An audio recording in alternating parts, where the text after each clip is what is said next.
Welcome to the Authentic Leaders Rising podcast, where high-achieving entrepreneurs and leaders come to receive deep, insightful conversations and practical guidance to move from hustle to flow without sacrificing their authentic self and the results. I am your host and Chief Energy Officer, Tammy Cho, a former patient care leader turned international best-selling author, speaker, and face and body analysis expert. Get ready to lead your authenticity, lead your energy, and lead your impact. Hi, everyone. Welcome to another episode of Authentic Leaders Rising. Today, I have a very special guest, John Briggs. I'm really interested and excited to bring his topic to all of you today because it's entirely aligned with the values of this podcast. And so welcome, John. Thank you for having me, Tammy. Yeah, and let me just share a little snippet about John. So John Briggs is widely recognized for his innovative approach to productivity and work-life harmony, encapsulated in his book, The 3.3 Rule, the new workday standard of creating more by working less. And his approach has not only led to significant revenue growth for his company and clients, but also promotes sustainable work-life harmony. We love that here by combating the damaging hustle culture mindset. And so welcome once again, John. And I love to, start by, I find like starting discussions with people to really learn more about where you came from. What's your story? How did John come to be and doing what he loves? Yeah. So, most universities train, they educate their students to basically be employees for bigger companies. And I went to a university, BYU, and they are really known for their accounting program. And so I'm going through this accounting program, and a lot of Fortune 100 companies come in, including the four largest accounting firms, which we refer to in the industry as the Big Four. Mm-hmm. And everything is interesting thinking back and looking at all the comments that were made in classes and by professors about, oh, by the way, you're going to be an accountant, so you need to accept and be prepared for working 75 to 80 hours a week. It's just how it is. This is the way. Mm-hmm. And I did some time with Deloitte and I lived it. And then I joined a small firm local to where I was in Utah. Same thing. Everyone, whether it's the Big Four or smaller firms, everyone copies each other. And we're just working and working. And there's just some inefficiencies that I saw, not to mention married. We just had a newborn. Mm-hmm. And we have 4 kids now. But back then when we just had the newborn, the heartbreak I felt when my wife reminded me during tax season, and rightly so, that she was a single parent. It's like, holy cow. I'm in this with her and I should be supporting her. And instead, I'm working so many crazy hours. And so I didn't want other people to experience that. I wanted to fix it for myself, for my wife, so that she felt supported. And we kind of just over the years paid a lot of attention to what are the things that are causing us to work so many hours. And at the end of the day, the this is how it is mindset was literally just an accepted mindset. And we identified there's so many things that are contributing to it that are fixable. And so we started fixing them. I then start talking about my message with other people, and it's not just accountants, apparently. No industry is immune from companies trying to work their team members for lots and lots of hours. And so I don't believe we need to be the types of people they're I'm living to work, right? We actually need to work so that I can live. Right. And that ends up being our focus with our own firm and the message we're trying to get out to everyone, that there's a better way. And in my book, there's a lot of science that supports there's a better way than this, just accepting that, oh, I should just work as hard as I possibly can and forget everything else. Yeah, first of all, I just want to speak about just I think a lot of people come to that realization, John, like when it was your wife, right? We see this, whether it's a coworker or a friend, right? But many don't do anything with it or look any deeper because we're too busy.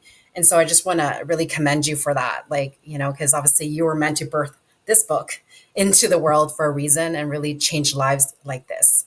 Um, so I just wanted to recognize that. Thank you. And I'm curious, when you speak about accepting the mindset as a big piece, right?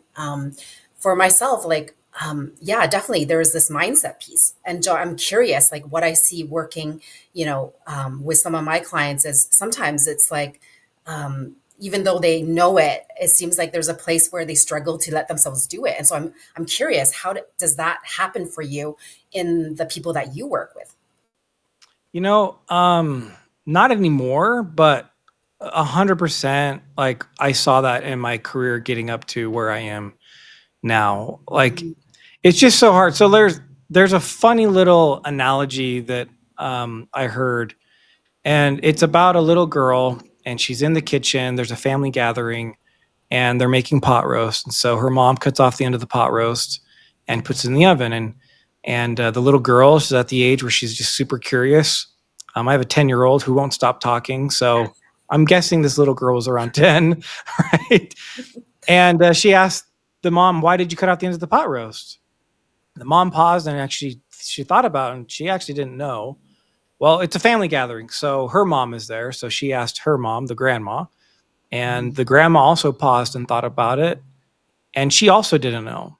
Well, in the analogy, it just so happens that great grandma Gertrude is hanging out on the porch because there's too many kids making noise and ruckus inside the house.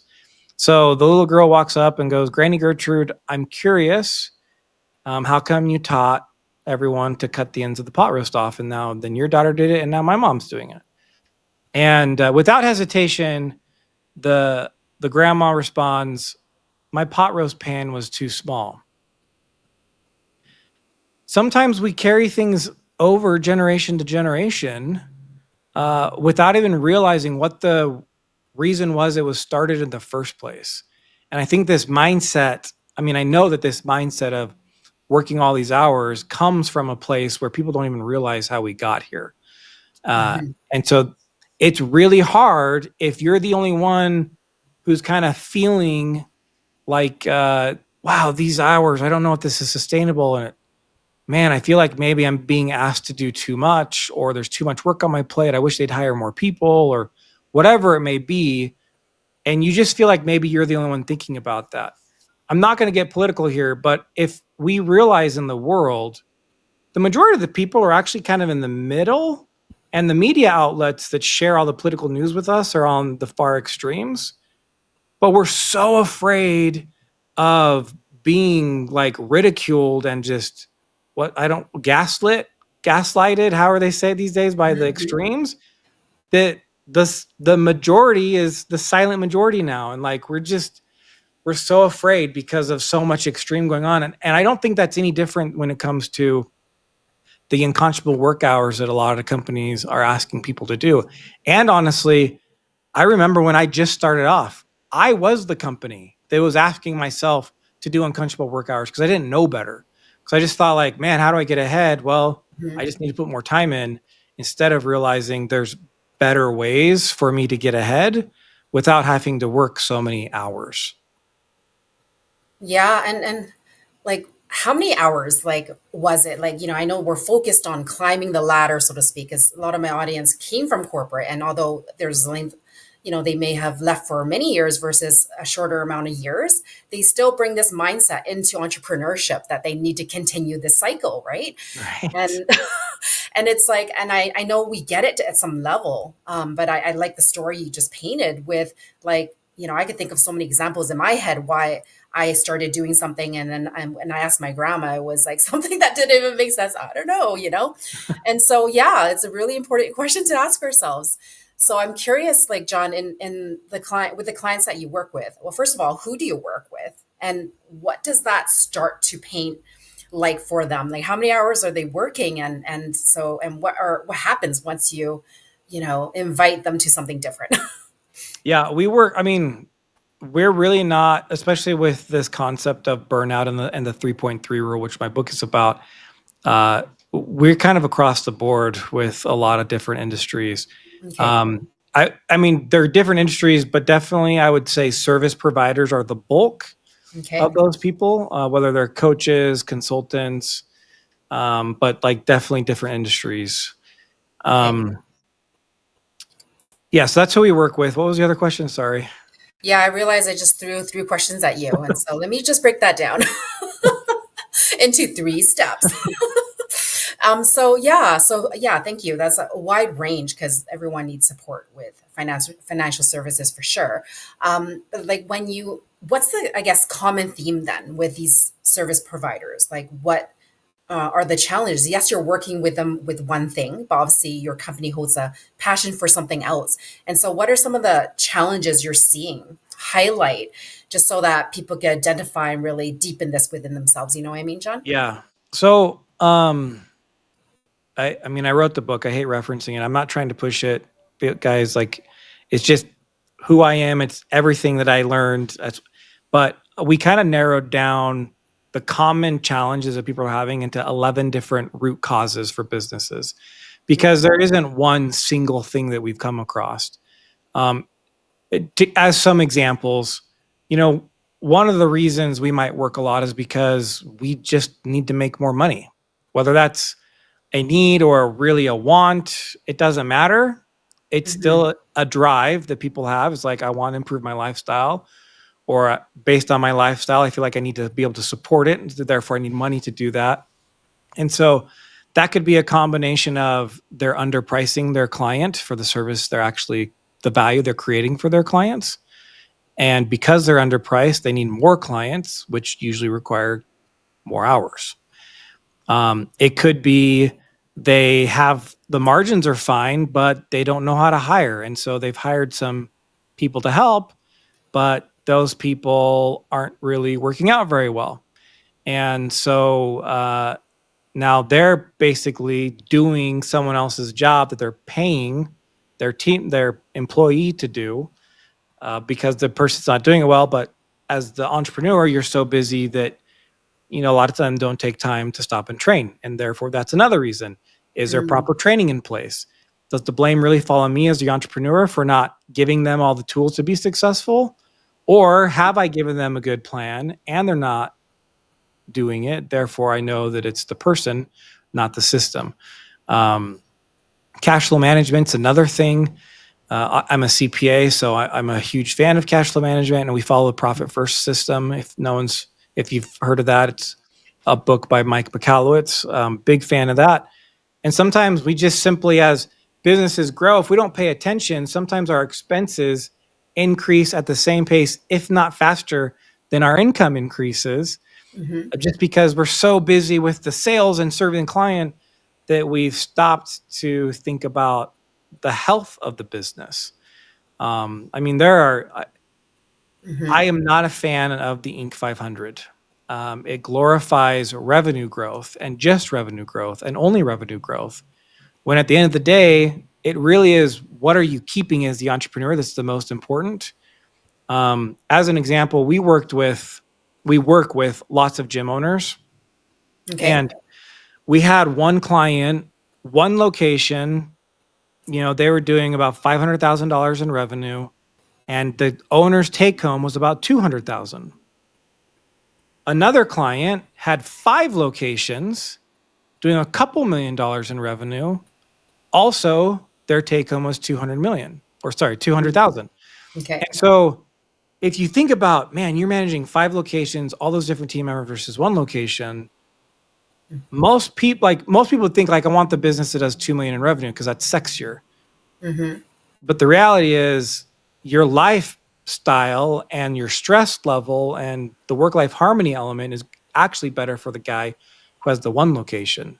Now, it's not to mhm, say the one guy can't grow his one location or that the one with multiple locations can't improve his cash flow.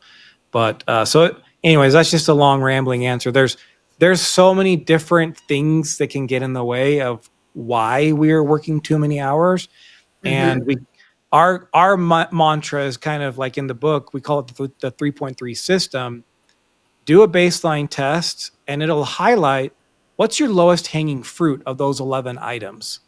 Focus on that one first. Don't try to fix all 11 at once. That's crazy. And you can't Yeah. focus on that many things at once, anyways. Like, pick the lowest hanging fruit, fix that. It should improve some stuff.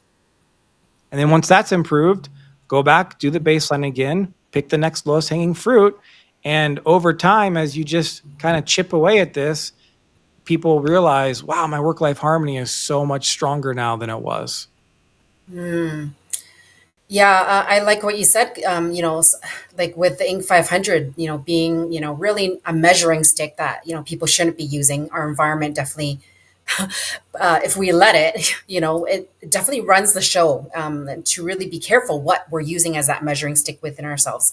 And yeah, when it comes down to it, it's really about coming back to the authentic truth within ourselves, to really look at the bottom line, so to speak, to really, not ignore the numbers, really place your attention on what's really happening. Is this really worth it? And when we're in that cycle, sometimes it's really hard to see.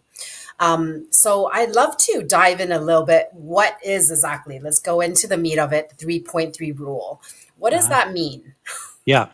So the simple rule is the most efficient workday consists of working up to 3 hours at a time, followed by a 30% recovery period. So, as an example, if I worked an hour, then and I wanted to take a break after that, I would take 20 minutes off. If I worked 2 hours, like 30-minute shits, a full 3 hours, I would take an hour off. So the break time is 30% of the work time.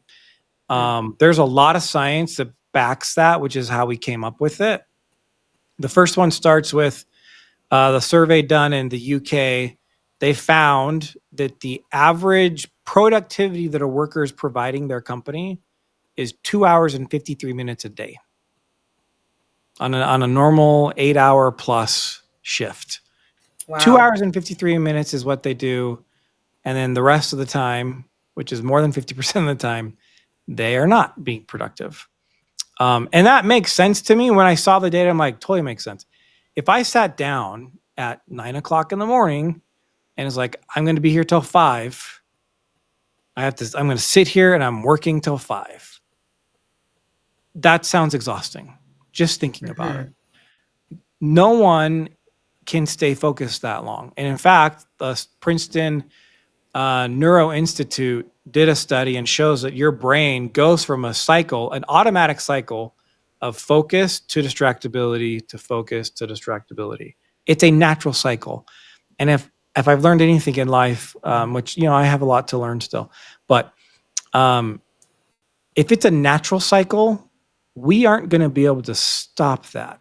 There's a reason it's natural. Hmm. So instead of trying to stop it and saying, yeah, give me 8 hours of focus time, let's give people permission as their brain goes into that natural state of distractibility, give them permission to take time off.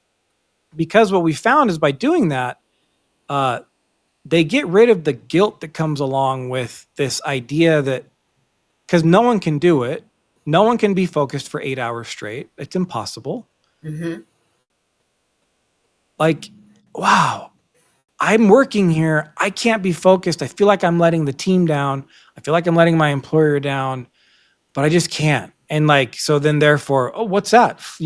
Squirrel syndrome, like shiny object syndrome Hmm. versus, hey, you know what? Work up to 3 hours. When you feel yourself fading from being focused, take a break.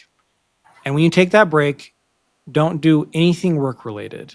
So now they go and they sit down and they know it's like, you know what?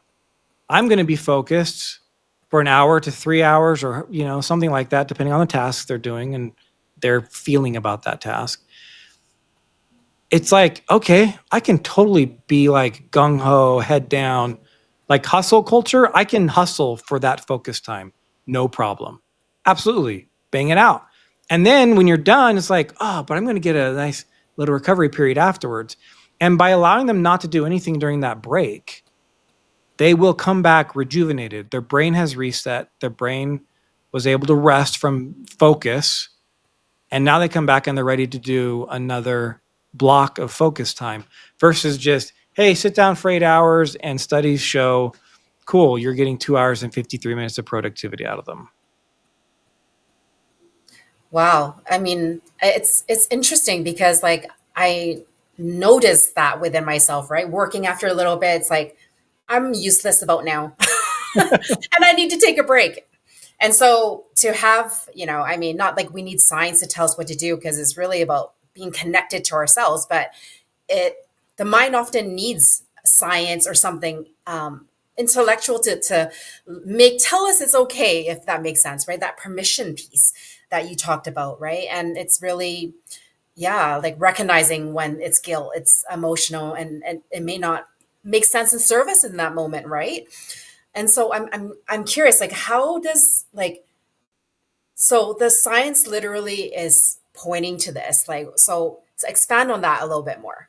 Yeah. So there's a scientist out of the University of Illinois named Alejandro Lliedes. And at the time he did the study I'm going to talk to you about, at the time everyone was focused on attention span. And they're like, I want to be the scientist who figures out what is the exact number of attention span that humans have. That's going to put me on the map. So everyone's asking this question: how long is our attention span? He paused for a second and he thought, I wonder if this is the right question, because isn't my attention always on something anyways? If I'm daydreaming, my attention's on that daydream. So it's not a matter of attention span. It's like, okay, so what should I focus on? And so he was looking at some studies, um, and he found one that talked about physical stimulus. If you have a constant physical stimulus, your brain will neutralize that stimulus. As an example, we are wearing clothes. We put them on this morning. And because we've had the weight on and it's a constant stimulus, our brain stopped registering the weight of the clothes. But now that we're talking about it, people listening can kind of wiggle and they feel it now. They feel the Mhm. weight. I can feel the friction against my skin. But my brain neutralized that. The same studies actually showed if you stare at an image long enough, uh, it will actually disappear from your vision, even though it's still physically there. So he looked at that and thought, I wonder if our brains do the same thing with like focused stimulus. So he put a study together and sure enough found out that constant stimulus in the form of focusing on the same thing, our brain will eventually neutralize that stimulus, which is why we need to force ourselves to take a break, because that break resets the idea that we're actually are having a constant stimulus of focus. Um, and again, I love it because the permission thing, and you were right on when you were talking about it really is about self awareness. As I've been talking about this, I have met the few people who've kind of figured this out on their own already, not knowing the science, just knowing that, yeah, when I do this task, I can do it for about this long. And I know that after that, I just need a break because I'm not as productive at doing it. Right. Like if you're thinking about a whole workday, man, I'm going to sit down for 8 hours. I'm going to do 2 hours and 53 minutes of productivity. But if I do 2 hours of work here and I take a break and I do 2 hours of work here and I do a break, like all of a sudden now I'm getting 6 hours of productivity out of the day. Same length of time, but I'm giving myself that permission to not feel guilty. Because as entrepreneurs, I know we have that. Clients are paying me money. They have a need. I need to get the stuff done, which is why I got to constantly be going. It doesn't work. You will actually be more efficient by forcing yourself to take a break and do absolutely nothing. And you will end up serving your clients better and more efficiently and quicker because you're giving yourself, like, I'm focused. Oh, no, I'm not. Cool. Take a break. I'm focused. No, I'm not. Okay, cool. Take a break.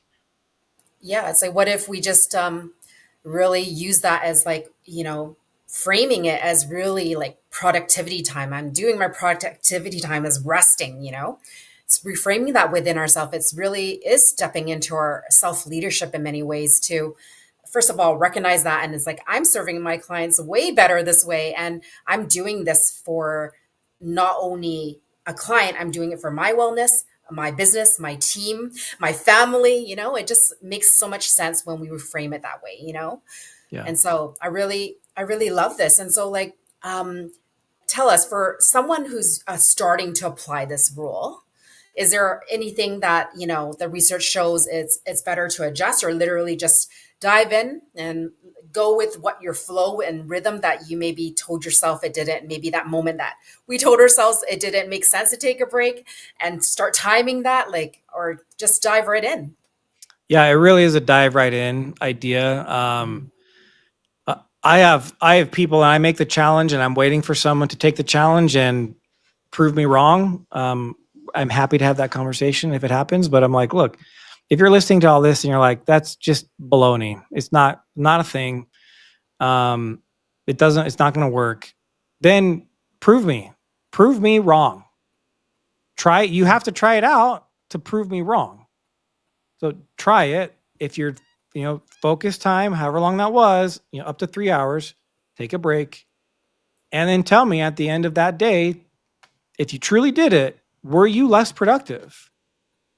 And Mhm. like you have to try it off. And it's so simple. Like, it's not more complicated than that. I work when I feel like I'm not focused anymore. I'm going to take a break.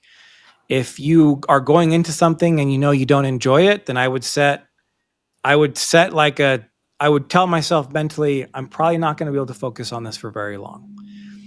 So for me, if I were the receptionist for my company, I don't love being on the phone. And so I would need frequent breaks in between being on the phone with people. I'm an accountant. I love spreadsheets. I can sit down for 3 hours and focus. And I love that. But we all have different things because depending on what else is going on in my life, maybe there's stress at home. Maybe I can't focus for 3 hours that day on Excel files. It's just a matter of being aware, but however long you focused for, take 30% of that time off as a break and then go back to whatever you need to do, or switch the task after that focus time. And yeah, you just rip the band-aid off and give it a try. And everyone I know who's done it has found themselves more productive. Okay, beautiful. I just want to clarify something. So I know you said when you take the break, it's non-work activities. So, you could go work out, go have some food, like, so just anything not work related. Maybe it's like something for the kids. It's still work in some people's eyes. But like, it's really just something different from work, correct? Yeah, the key is there's a couple keys here, but definitely not work related. So when I first shared this idea with my team when we were rolling it out, as I was working on the book, they thought initially like, "Oh, I'm doing tax returns. Cool. I'm going to take a break. I'm now going to do email." No, that's not a break. Um, Mm, that's not a break. Exercise is awesome. For most people, creative types of things are really beneficial. Journaling is actually really helpful. Getting up and walking around is really helpful. One of my beta readers who tested this out for me, he sent me this random email and thanked me for helping him lose 20 pounds. And I'm like, I don't understand. I I'm haven't not done a any. health coach. Yeah. And he said, I, because I feel like I now have permission because the science is giving me the permission. He's like, I walk 2 miles after lunch. And he's like, so eating food for sure is good. I mean, there's studies that go into the detriments of trying to work or trying to eat lunch while working. That's so bad. So if you're going to eat, just eat. So one, he changed the way he ate because he's like, oh, I'm going to eat this and then I'm going to go for a 2 mile walk. So Mm, maybe I don't need something as heavy as I normally liked. And then he goes for the 2 mile walk. And then he got home because he wanted to walk his dog, spend time with his dog. So he's getting mhm, that type of chemical reaction with, his canine buddy, eating healthier, getting 2 miles of walking in a day, which he wasn't doing. So physical activity increased. And then, a lot of people, if they don't do things like this or they have a unhealthy lunch, we kind of hit that 3 o'clock, 4 o'clock, like, man, I need a nap. Like your energy drops. He's like, I don't feel my afternoon lull anymore. So I am actually more focused in the afternoon. So yeah, going for walks, literally meditating, staring out the window, um, taking naps for sure. I when I share this though, um, if you're the entrepreneur, I think it's totally fine if you take naps. If you have team members, it's just a little weird to give them permission to take a nap while at work. And so we've decided to say, you know what, while this could be an appropriate activity, it's just weird in the workplace. So maybe don't do it. We have remote team members and they're more than welcome to go take naps, but it's kind of Mm, weird with HR laws and things. We don't do that. But yeah, even as simple as like, you know, my 10-year-old, she likes to color. If you like to color, if you like to draw, that's a totally appropriate activity. What we're trying to do is like let our brain have that natural cycle of distractibility, and those types of creative uh, tasks allow us to do that because you're not focusing on that thing. Like if you're a painter for your job, I probably would not recommend just mhm. painting for your break because you're trying to create something for some purpose where those of us who aren't creatives in our normal job, it's like it's a good outlet. Listening to comedians is a great way. Like laughing is super great. If you have a team, I encourage my team members to try to find another team member and take their break together and literally just talk. Talk about Mm. your life. Don't talk about work. What is going on in your family? What's going on in their family? Just eat lunch together, or just take a 15-minute break or 30-minute and just talk. So there's so many things you can do, and we of course have a whole chapter in the book where we go over those ideas. Beautiful. Thanks for going over that, just to like paint that picture for people. And I love it. Like when you have your own company and you're the leader in that culture, right? But an entrepreneur, as entrepreneur, whether you're working by yourself or a smaller team, and they're offsite or whatever, right? It's really, really leading this in this way. Be really interesting to yeah, create the culture from the top down in our lives. Like, even, between me and my husband, and we could, like, on our breaks, because we work together at home, that we could Uh-huh. go for walks together and actually Totally. have bonding time. So I'm really excited to start to incorporate this into my life.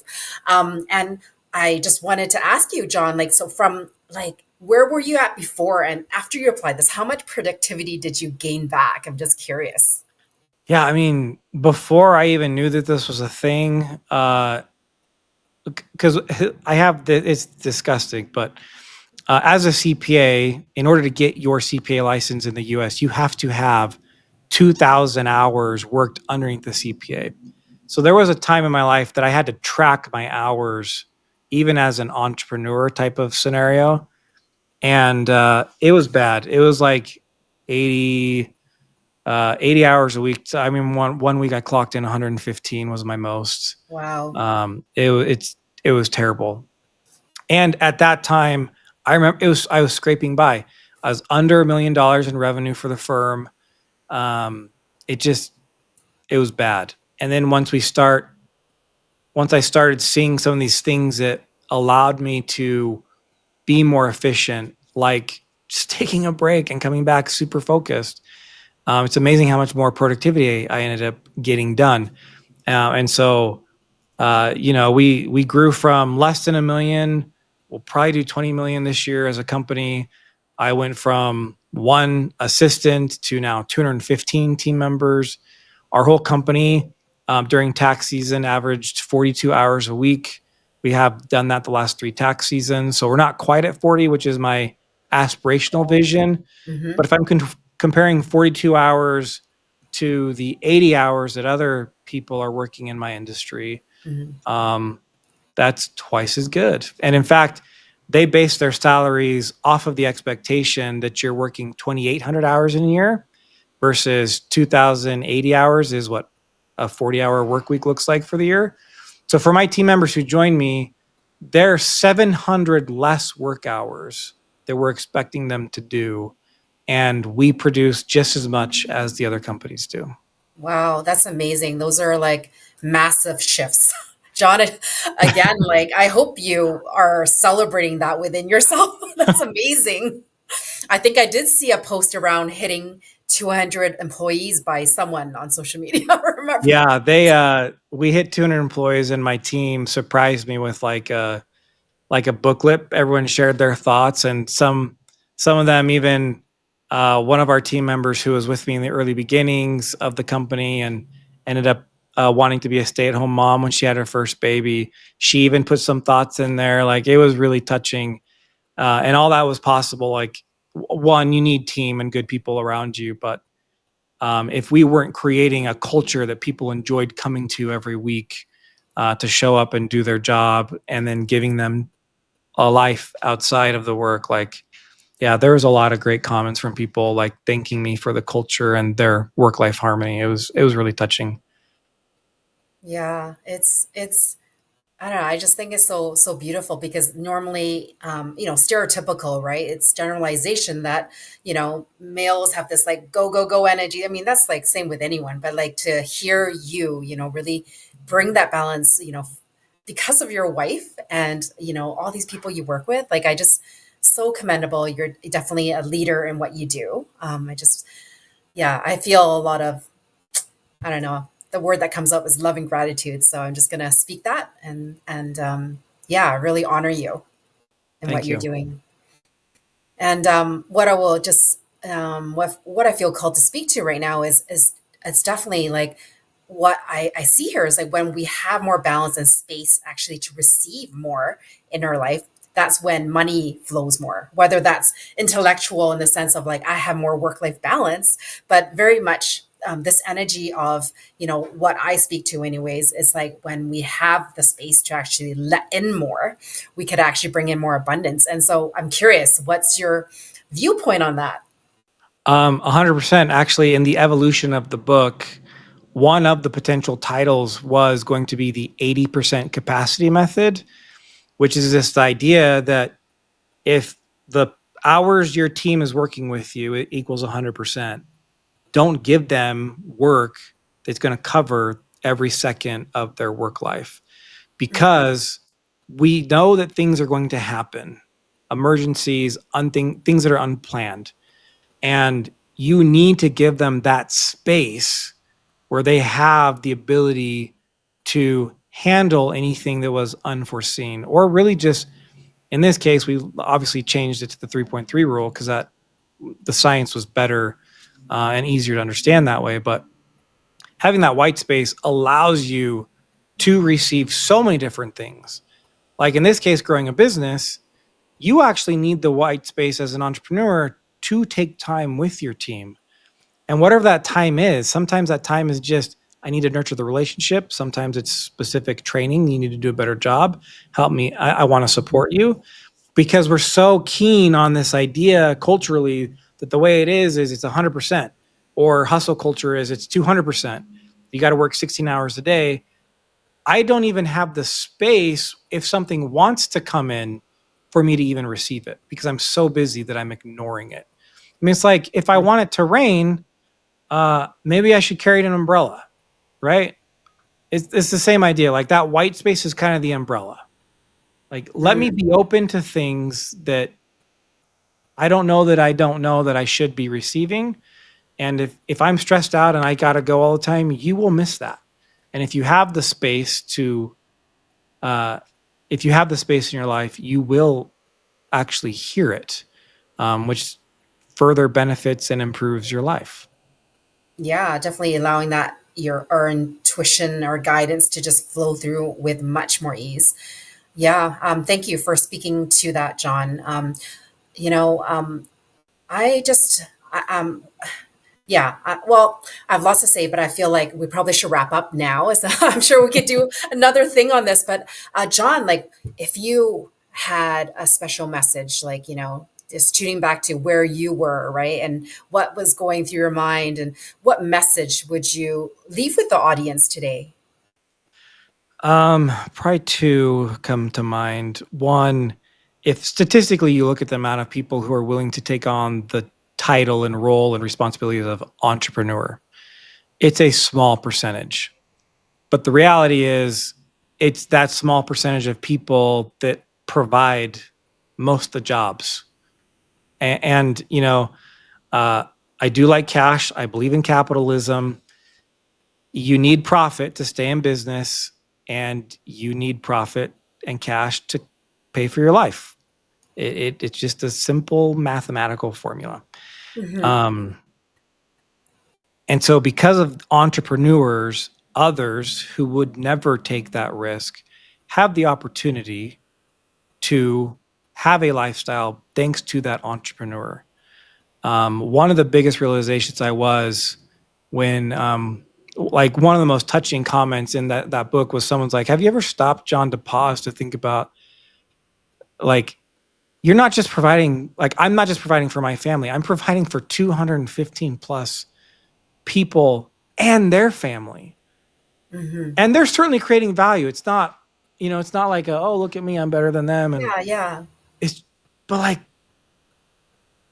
how can you not feel gratitude in life looking at that and saying like, man, look what I'm able to do through lots of things, through lots of grace, but like, man, that's so nice that I'm blessing that many people, because then they can turn around in their own life and bless other people. And I just think entrepreneurship is so important. That's the one. So one of the other messages is like, if you like what you like, awesome. A lot of people talk about lifestyle ownership, where it's basically, hey, this job works for me. I would just encourage everyone. I personally, my own personal belief and experience is that life is more fulfilling the bigger the team that I have, because I'm able to bless even more lives. And that is really fulfilling for me. It's not just seeing my kids grow up, but it's seeing other people have the ability to help their kids grow up. And I think at the end of the day, like, entrepreneurs should be walking around with superhero status. And I hope everyone feels that for themselves. Thank you so much, John. It's really beautiful. It's really, about being the authentic leader, as we call it, right, on the show, like whatever that is to us, to step into our greatness, hold that capacity for ourselves to really take care of ourselves, and knowing that through that, we're creating that impact in a deeper way, and watching, like you said, like other people's kids grow up, and it's just a beautiful visual of what we all want to make the world a better place. And through that, we achieve fulfillment and happiness within ourselves, right? And so, thank you so much. I'm so grateful to have you on the show and really share, this message, and to have it reach more people. So super grateful once again for you. And so, John, like, if someone wants to learn more about you, or get a copy of the book, where would they go for that? You can get the book on Amazon. It's called The 3.3 Rule, or you can go to 33rulebook.com, and that has a bunch of information as well. Beautiful. Thank you so much, John, for being here. I really appreciate you. And I definitely will leave the show notes with the links, so someone could click on it just like that. And definitely start to incorporate this in your life today. You really could just dive in today, and no better time than now. So thank you. Thank you. Welcome to the Authentic Leaders Rising podcast, where high achieving entrepreneurs and leaders come to receive deep, insightful conversations and practical guidance to move from hustle to flow without sacrificing their authentic self and the results. I am your host and Chief Energy Officer, Tammy Cho, a former patient care leader turned international best-selling author, speaker, and face and body analysis expert. Get ready to lead your authenticity, lead your energy, and lead your impact.